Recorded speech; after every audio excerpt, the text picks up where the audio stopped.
It's finally here.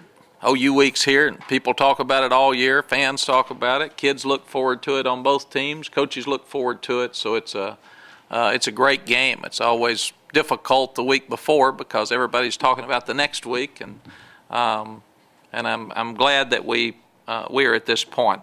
The good things that happened on Saturday night, we're 2-0 in the league. We're 5-0 overall, and still a top-ranked team. I've always thought the coaches knew more about polls than the writers, and that was more obvious than ever this week that the coaches kept us number 2. So it's good for us that the guys are hanging in there. That was a joke for you writers, that you media people with votes don't got to have a little humor here, take things too serious. But Tech's been a tough game for us in the past, and Colorado's been a tough game. So to have those two behind us is good in the league, and we've had really good, tough physical games with both of them. We think we've gotten a lot accomplished and still have a lot of things that we need to do.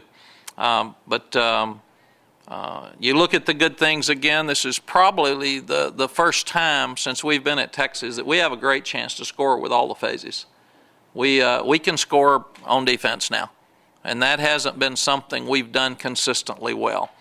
We can definitely score in the kicking game better than at any time since we've been here. Jordan's run was phenomenal on Saturday night, and Dwayne Aquina has done as good a job blocking kicks and returning punts as anybody I've ever seen or been around. For him to be able to take a guy like Marquise Goodwin, who is a freshman, who has not played defense, who was not around in the spring, not around in the summer, and have him be involved in two of the great plays Saturday night. Number one, blocking the punt, but number two, he had the best block on Jordan's punt return because he took his guy, he knocked him to the ground, and as the guy got up, he stays on him. So if you go back and review that play, it's one of the great plays of the year. And I'm really, really happy for Marquise that he is getting involved in the kicking game in a lot of different ways. Jordan Shipley, we put him back on kickoff returns this weekend because we wanted he and DJ to start getting some chemistry together before next week's game with OU, because Jordan is obviously one of the best kick and punt returners in the country and one of the best at all time for us. His move Saturday night was just unbelievable, and we can't go back and talk about penalties, but his 27-yard punt return was a really good punt return too, and the call on Malcolm Williams was not really a call that affected the play at all. So Jordan gives us a chance every time he touches it to score, along with DJ in kickoffs and punts now. So we're really excited. Our offense is still number 1 in the country in scoring, and that's exciting for us because we do have the ability to score a lot of points, even though there were things that we didn't do well on Saturday night. And probably we're playing the best defense against modern-day offenses since we've been here. Some of the Carl Reese defense was number 1 in the country back in the early 2000s, but people weren't throwing the ball then like they are now. So it's harder to keep people down. So I'm really, really proud of our defense and the way they continue to improve. Colt McCoy hit 82% Saturday night. I think some of us have gone cold to him because he's so good that we just take things for granted. 82%. What a wonderful performance and a Heisman-like performance, without a doubt. And especially when you didn't have a running game to help. So he and Jordan Shipley had one of the best performances Saturday night I've ever seen, and kept us hanging in there offensively. If you go back and look at the first half offensively, we had the ball 41 plays, we just weren't scoring points. And that's what we've got to continue to do. So we moved the ball. We had 214 yards total offense. The second half, we didn't move it the first 2 times we had it, but the defense and the special teams took over so much with a block punt, an interception for a touchdown, and a punt return for a touchdown that the first offense only had 21 plays the second half. So it was really, really good that our defense and special teams scored, but you lose offensive snaps for sure. When you start looking at stopping the run, I'm still not sure that we've been tested. We'll be tested for the first time on Saturday night because OU's got 2 great backs. But we did a good job on Saturday night against the best running attack we've seen so far. And as bad as we were running the ball, they got less yards than we did. So I'm sure they're not very happy with their running game when they got home either. So credit both defenses Saturday night for standing up. You start looking at another concern. We're not starting the games well. We're not consistently starting the games well, and that's either side of the ball. We wanted to stop Colorado. That's why we defer. We want to get the ball back, have good field position, and take it down and score. Well, Colorado runs right down the field and scores to start the game and gets them excited because they're a young team that hadn't had a lot of good happen to them, and so we excited them. Then we get the ball and take it back down and kick a field goal, and then all of a sudden we're back and forth moving the ball, but field position was horrible. When we lost the blocked field goal killed us. Not only because you lose the points, but it has our offense the rest of the half starting inside our 15-yard line. So the field position was horrible the first half as well, and part of that's kicking game. It's been a long time since we've had a field goal blocked around here. Colt played great, as I said. Jordan's just having an unbelievable year. The move that he made for the deep touchdown right before the half, if you haven't watched that move, pull it back up and watch it now. It is a big-time move. Young man nearly falls down. And it's with a minute left in the half, so there's not that much time left. They're playing back, and he still gets that wide open deep, and he just made some phenomenal catches. Greg Smith had by far his best game at tight end. He only played 18 plays, but all 18 were productive, and he's getting better. Adam Ulatowski probably had his best game. It's funny, we had good pass protection, but when you don't run the ball well, everybody jumps on all the offensive linemen. Well, we didn't play well in the offensive line, but Adam did. So we need to give a guy credit who stepped up and played maybe his best game, and we're proud of him. On defense, Sergio played well, McElroy, the secondary, Sam Acho, just about everybody played well. The three guys that dominated the game were the three defensive tackles inside. Ben Alexander, Lamar Houston, Keyston Randall played as good as a group as I've ever seen them play. And that was really, really exciting for us because we knew that they would try to run the ball up the middle and keep it away from us. We are +3 in turnover ratio, but we've had Colts had 6 interceptions, 4 are tipped balls. So he hasn't been as fortunate there. We are taking pretty good care of the ball with ball security. We're intercepting more passes, but we're still not stripping the ball enough. We did not strip a ball from Colorado on Saturday night, and that's a concern for us that we need to get fixed. We said we're stopping the run, but again, this will be our first true test. Saturday afternoon, if we can walk out of that stadium and say we stopped the run like we did last year, then we can say that we're really good at stopping the run.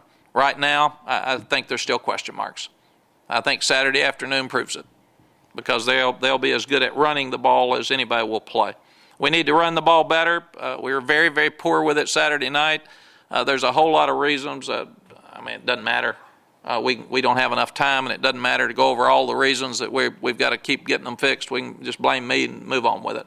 But we got to get some things fixed, and we're looking at it. And last year we ran the ball for 167 yards against OU, and I think they had 47 yards. So we did some good things in that game last year. And the thing I'm seeing, because you don't do it one week doesn't mean it's not going to be better the next.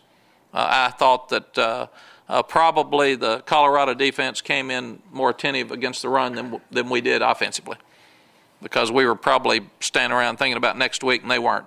They were thinking about this week. And if it's true, there's probably some fans and some media that were doing the same. So, but we didn't do it very well, and it was not good. Kids are embarrassed over it, and I promise you they're going back to work. Coaches are embarrassed over it, and they're going back to work. And everybody wants to put blame. You can put the blame anywhere you want. It's like we've always said around here, the blame's on me, period. And you can stop it. I look at it. I'm in every offensive and defensive meeting. I hear every call. I see every kid. I recruited every kid. So don't give me credit for the good. Give the kids credit for the good and give me credit for all the bad, and then we can move on, get that out of the way. Our kickoff coverage has been very inconsistent. I thought we were getting better Saturday night. We did not do it well. We didn't kick it well, and we didn't cover well. And our punting was really inconsistent on Saturday night. It was a concern. I thought we were doing better in that area. But right now, where rugby punt was a huge plus for us last year, this time it has not been consistently good. And we've got to look at it and see why it was not good on Saturday night. The OU game is it's back to being a national game. When we got here, it was more of a regional game again. It was important for the two states, but it had lost its luster. and now it is back. It's always been important to the two states. But when game day shows up, I think this is the fourth time now that it'll be their national game of the week. Game day's there. All the national media is talking about the game. It's like it should be, and it's something that both universities and both states should be very, very proud of, because everybody that watches college football on Saturday at 11 o'clock is going to be watching this game. It's a game that affects a lot of other people and what they want to see about college football, not just the ratings and where things are. And I think that's very important as well. This is the 13th time, twice this year, that game day has covered Texas in our 12 years, which is a great compliment to our program and where it is on the national level. This game's got a bowl game atmosphere to it at midseason. It's very unique. It's one of the reasons that coaches and players go to these two schools to play in this game, because most schools do not have a game like this, and especially at midseason. If they have a huge rival game, it's usually at the end, and this is a huge rival game for us at midseason. We've got two of the best defenses in the country. It'll be really fun to watch those two defenses play because they've played well every week. We've got two quarterbacks that are up for the Heisman. Colt's playing really well, and I think Sam broke a record passing on Saturday afternoon against Baylor. So he's back, and he's full speed ahead, and Colt's played well in this game every year. He likes this game. He's excited about it, and Sam threw 5 touchdown passes against us last year. And running yards are very, very hard to get in this game either way. So it's you look at them, they're hard. It's very, very difficult to do that. It's our home game this year, which simply means that for you that are into recruiting, we get to give tickets to the kids that go. But since it is off our campus, even though it's our home game, we do not get to talk to the kids or the parents off of our campus. So we can't see them at the game. We can't see them in Dallas. So you don't have the great advantage in recruiting that you would like to have by being able to sit down and visit with the kids like you do for a home game. But it should be fun. I think when you look at it, this one is one that everybody gets excited about. You go back and people have constantly asked me, is there revenge for what OU did to you all last year? You know, all OU did was won all their games after they played us. They didn't do anything to us. I mean, it wasn't about them. Our problem was we lost at Tech, and therefore we put the decision-making process back in the BCS computer hands and back in the Big 12 tiebreaker hands. But it had nothing to do with OU. We had a great game with them. It was a classic. You got to give them credit for the way they finished. Our kids lost one game. They lost one game, and it came down to outside sources that made that decision, not the two teams or the two schools or the two coaches. So that shouldn't have anything to do with this at all. And even if it was, we've talked enough about revenge. What you want to do is you get excited about playing in this game. You don't have to be mad. Questions? Coach, can you talk about Sam Bradford's return Saturday against Baylor? Did you detect that anything was wrong with him, or just evaluate how he looked on Saturday? What do you expect this Saturday? Why do you all let Ad ask every question first? I'm the oldest person here, Coach. Is that what it is? I wondered if do you get a head start, or do you wait? You know, I'm as soon as I get through, Ed starts before I finish the last sentence, and the rest of you are getting beat to the punch. And I'm telling you, you are not starting well. And that's no, I thought Sam looked great. I got to see a little bit of the first half before I walked out on the field. And he came out and looked just like he did last year to me. He didn't miss so many passes, and he moved the ball up and down the field. And, gosh, I saw he had nearly 400 yards passing. So I think it's the same Sam. And I'm glad. I think it's fair for two of the best quarterbacks in college football history to be in this game together. And it'll be fun to see those two compete again, and them being good friends is another storyline. You get to this point. You've won the games that you wanted to win. You were hoping to be here. Everybody thought you would be here. What have you learned about your team in the first part of the season that you didn't know going in? We try to go back and look at last year and see where we are. And the last year's team and this year's team statistically are about the same place. There's not much difference. It's funny, we've scored exactly the same number of points this year that we scored last year. Exact to the point. I mean, it's hard to imagine now. And defensively, we're playing a little better than we did, especially against the pass. Offensively, we're throwing it better, and we're not running it quite as well. But I mean, you're talking about yards difference. It's not huge differences. So what I've seen with last year's team, they were supposed to lose every game. Everybody thought they were horrible, so everybody beat them up before each game. So they came out and they played so hard every week. This year's team, I think they've started some games like the level of competition.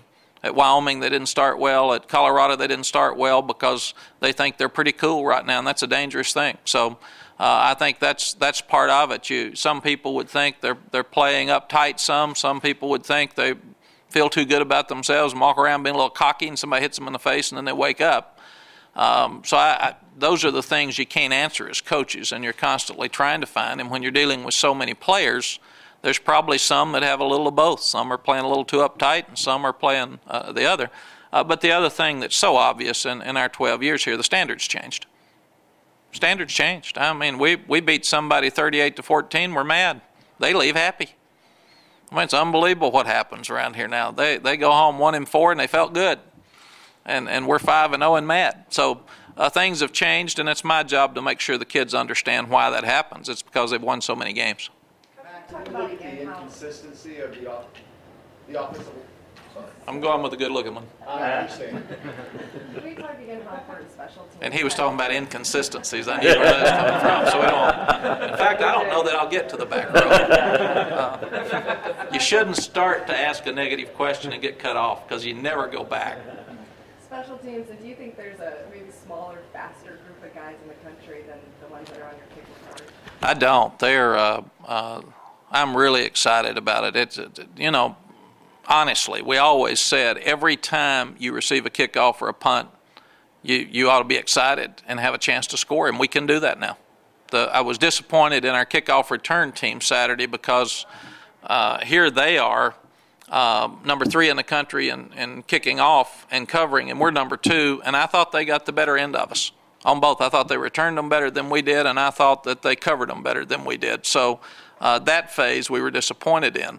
And I thought a little of it was the fact that Jordan and DJ had not worked together, and there's a couple of times where one was a little confused, and one time Jordan ran it back and DJ was behind him, and so we weren't in sync like we should be. So hopefully, since we did that on Saturday, we'll be better at that phase next Saturday because Marquise has just been more inconsistent in his judgment back there because he hasn't done this before, and we're hoping to get to a point that they have to kick it to one of those two.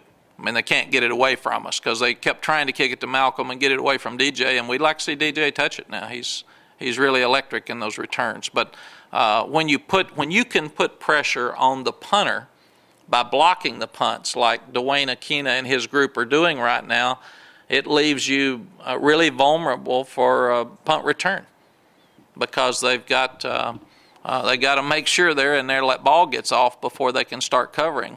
And I saw that happen. He pressured enough on. We nearly got 3 punts blocked Saturday night. We were close to 3 of them. But when Marquise finally got the last one, that's when you break it out for the punt return because the guys are hanging in there so much. Mack, you talked about the slow start and how they get a slap in the face last week and maybe in the Wyoming game too. Now, is that slap enough to sort of make sure that doesn't happen again? Or do you guys need to slap them as a staff this week and remind them you can't have slow starts anymore, especially not against Oklahoma? Yeah, well, Oklahoma's different.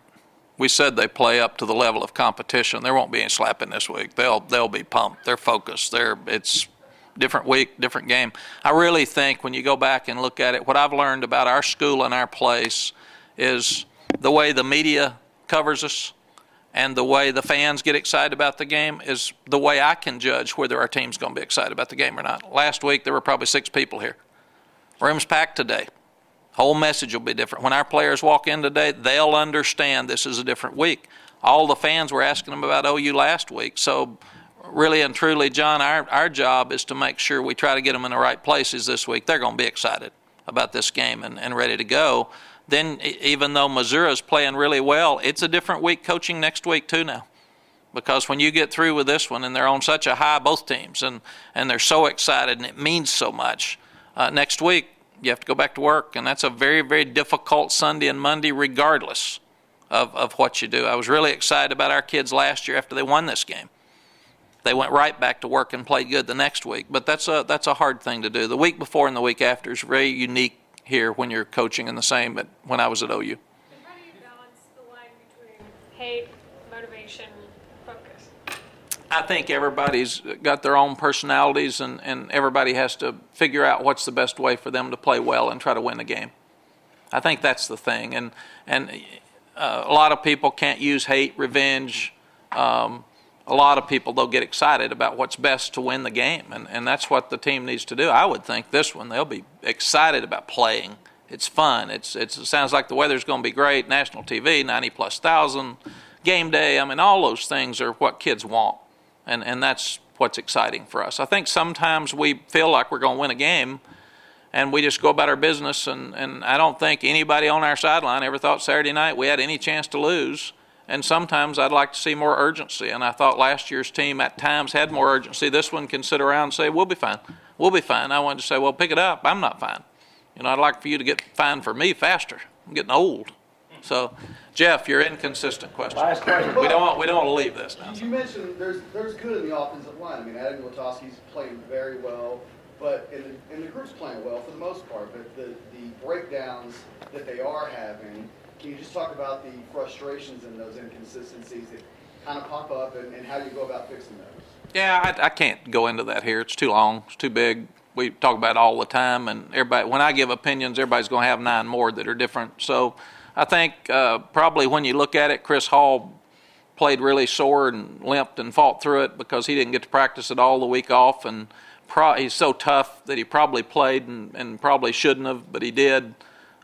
It's really hurt Michael Huey. He's had a sprained ankle all year, and he's fighting through it. So David Snow's playing both places. But protection's been great. Running's been inconsistent. You know, our numbers look good, but we haven't been consistently good. And we've played 4 backs, 5 backs, and now 2 of them we don't know. They'll be day-to-day, Vondrell and Trey. So you've spent 4 weeks getting them ready to play, trying to get them ready to go. Now they may be out for the game. So that's what I mean. All those things are excuses. You line up and you figure out how to run it better, and whoever you've got, you put in there and you run it better. And we've just got to do a better job with it. I think sometimes we make a mistake in games that we're going to win because we don't want to show anything, and we go out there and we're pretty vanilla, and we just want to win the game. But we've got those 2 or 3 that we have to win when you get to this level.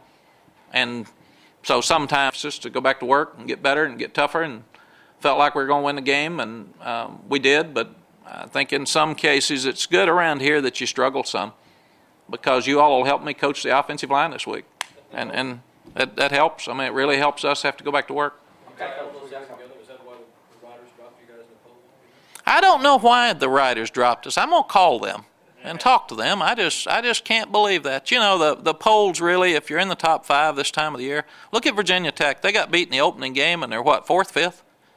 I mean, who knows what polls do anymore? I looked at the Harris poll yesterday, and I looked at the Riders poll, and I looked at the coaches poll, and they're not even close. So how in the world do we sit around and expect Riders or coaches or Harris poll to be right when they're so inconsistent? Everybody got opinions. That's what I think with polls. I think if you watched Alabama Saturday night and you watched us, I would have probably put Alabama ahead of us, or at least even with us. And that's what the Harris poll did and the Riders did. And if you watch our 5 games, I think people will wait like they did last year. Nobody gave us any credit last year till this game. When we won this game, all of a sudden everybody started talking about us playing in the end. But until this game last year, we got a lot less publicity than we did this year. This year, everybody says, boy, they're not playing up to what we thought. Last year, everybody said they're not any good. I don't know why. They'll get beat by Oklahoma and move on. So I don't worry about all that stuff. You just go play the best you can play. And how in the world can I control? How many writers? How many of you all are there? How many writers and TV guys that are on the AP poll? Hundreds. 60s. 60. If there's 60, I can't pick up the phone and call 60 guys who didn't see our game and decide what they're thinking. You know, I got a lot of problems this week. None of mine are the polls. Okay, we need to go to the conference call. Thanks. So they'll ask the same thing. I should get them down here. Mack, I just